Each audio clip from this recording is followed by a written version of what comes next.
दोस्तों, रूस के अंदर भारत के पास अब एक ऐसा अवसर मौजूद है जिस पर अगर हमने सही समय पर कदम उठाया तो रूस के डोमेस्टिक मार्केट में हम चीन को टक्कर दे सकते हैं। जो चीन आज कई अलग अलग मार्केट में 80% तक हिस्सा हासिल करके बैठा है, हम रूस में जाकर चीनी कंपनियों के इस भारी प्रॉफिट में बड़ा हिस्सा हासिल कर सकते हैं। लेकिन ऐसा सिर्फ तभी होगा जब रूस के बुलाने पर भारतीय कंपनियां तेजी से एक्शन ले। तो चलिए पूरी खबर क्या है इसे डिटेल से समझते हैं। दरअसल दोस्तों, लेटेस्ट रिपोर्ट के मुताबिक रूस काफी ज्यादा इंटरेस्टेड है कि भारतीय कंपनियां रूस के मार्केट में जाकर बिजनेस शुरू करें। दरअसल जब यूक्रेन पर रूस ने हमला किया तब कई अमेरिकी और यूरोपियन कंपनी जो रूस के डोमेस्टिक मार्केट में फैक्ट्री और बड़े बड़े इंडस्ट्री ऑपरेट करती थी, उन्हें अचानक से छोड़कर चली गई। इन सभी फैक्ट्री और इंडस्ट्री में ऑपरेशन एक साथ बंद होने की वजह से रूस की डोमेस्टिक मार्केट में बड़ा गैप देखने को मिल रहा है। चाहे टेक्सटाइल इंडस्ट्री हो या फिर फूड चेन या बात कर ली जाए केमिकल इंडस्ट्री की, इन सभी में रूस को काफी नुकसान देखने को मिला। कई जगह पर तो रूस की जो कंपनियां हैं वह सप्लाई बढ़ाने की कोशिश कर रही हैं, लेकिन टेक्नोलॉजी और इन्वेस्टमेंट की कमी होने की वजह से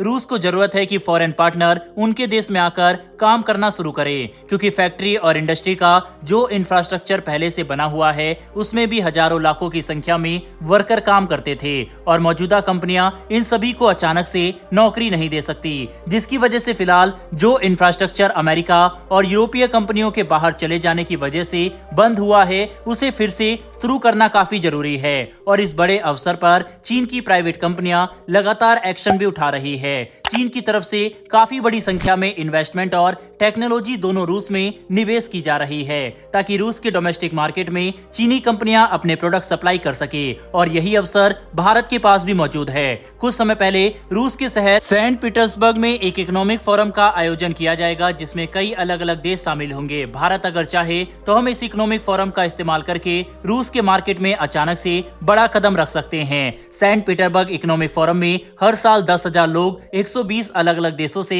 जाते हैं। यह एक काफी बड़ा इकोनॉमिक फोरम है और इसका इस्तेमाल करके भारतीय प्राइवेट कंपनियां रूस की फैक्ट्री और इंडस्ट्री को हासिल करने के लिए सीधे सरकार के साथ बातचीत कर सकती है, जो भारत के लिए काफी अच्छा होगा।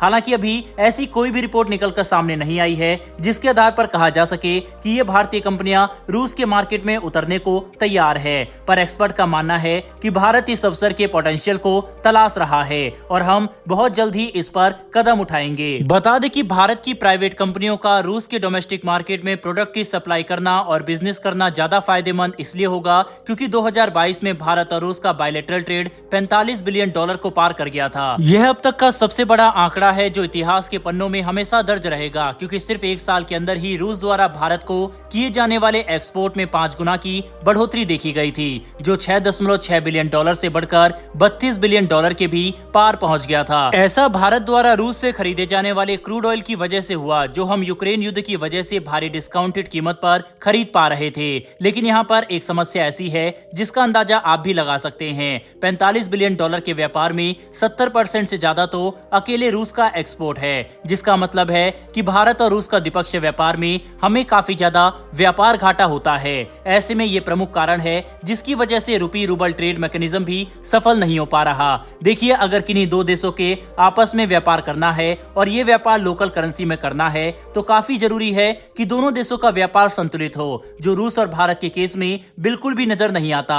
और यही वजह है जब भारत भारतीय रुपए में रूस को पेमेंट करता है तो रूस को ये भारतीय रुपए खर्च करने के लिए ज्यादा चैनल नहीं मिलते और भारत इस परेशानी को हल कर सकता है अगर हमारी प्राइवेट कंपनियां रूस के अंदर बिजनेस और इन्वेस्टमेंट को बढ़ावा दे, जिससे न सिर्फ रूस के अंदर हमारी कंपनियां मैन्युफैक्चरिंग करेगी बल्कि भारत से सीधे लोकल लेवल पर बनाए गए प्रोडक्ट रूस को एक्सपोर्ट भी कर पाएंगे। कुल मिलाकर समझने की कोशिश करें तो भारत के पास काफी अच्छा अवसर है, लेकिन यहाँ पर हमें इस बात पर भी ध्यान रखना होगा कि अभी भारत रॉ मटेरियल के लिए चीन पर काफी ज्यादा निर्भर करता है, जिसमें ऐसे पदार्थ शामिल है जिनके इस्तेमाल से हर तरह के प्रोडक्ट बनाए जाते हैं। ऐसे में इन पदार्थ की सप्लाई लाइन चीन के हाथ में होना भारत ही नहीं बल्कि दुनिया के अधिकतर देशों के लिए बड़ा खतरा है, जिसकी वजह से अभी भारत को रिसर्च एंड डेवलपमेंट पर भी काफी ज्यादा ध्यान देने की जरूरत है ताकि हम सही मायने में आत्मनिर्भर बन सके। वैसे दोस्तों, रूस द्वारा भारत को दिए गए इतने बड़े ऑफर के बाद क्या भारत सरकार को अपनी कंपनियों को रूस में जाकर व्यापार करने के लिए कहना चाहिए या फिर रूस और यूक्रेन के युद्ध की वजह से